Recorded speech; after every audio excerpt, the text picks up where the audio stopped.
Quizás os penedos que máis chamaron a atención dos nosos antepasados a hora de poñerlle un nome son aqueles nos que a natureza esculpiu a pedra de tal maneira que acabaron dando pois formas de persoas, de partes do corpo, de animais ou de obxectos.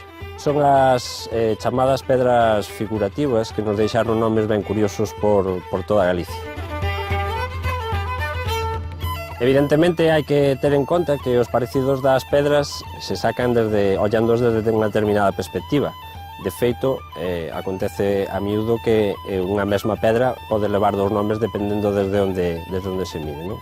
É o caso, por exemplo, dunha pedra que está no cumio dun monte que divide Galicia e Portugal, no concello da Mezquita, que os veciños da Canda, desde a súa perspectiva, chamanlle a fraga da perdiz porque se semella a esta ave.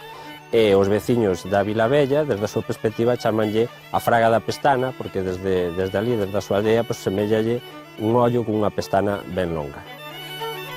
Calquera persoa que se chega ao Pindo, pois na ruta de senderismo que hai de ascensión a Moa, atopará unha figura pétrea que ten forma humana que se chama o Xigante do Pindo. Por exemplo, no concello da Merca hai unha pedra que lle chaman a Pedra dos Ollos, que ten como uns buracos con forma de ollos que teñen auga todo o ano. Ou, por exemplo, no concello da Mezquita temos a fraga do Carallozo, que non podía ser de outra maneira, con ese nome ten forma fálica. Hoxe atopámonos aquí no concello de Lousame, na parroquia de Tállara, e temos detrás nosa unha pedra cun nome ben fermoso que é o Can Doente. A vista está que a forma da cabeza dun can é o que lle dá o nome.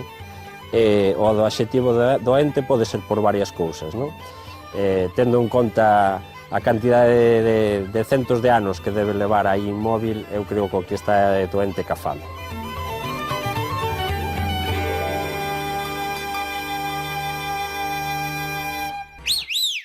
A historia do nome da pedra que lle acabamos de contar é ben bonita, porque a feitura das pedras, igual que a feitura das fincas e dos terreos, moitas veces lévanos a darlles un nome e ás veces a inventar unha historia para xustificar ese nome.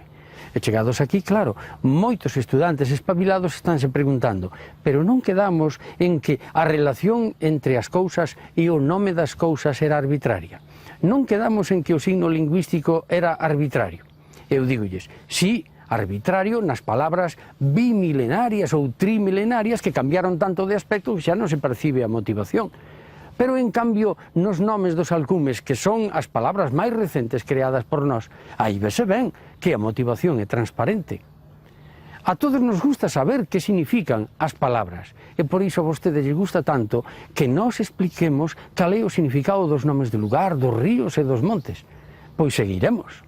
Abur.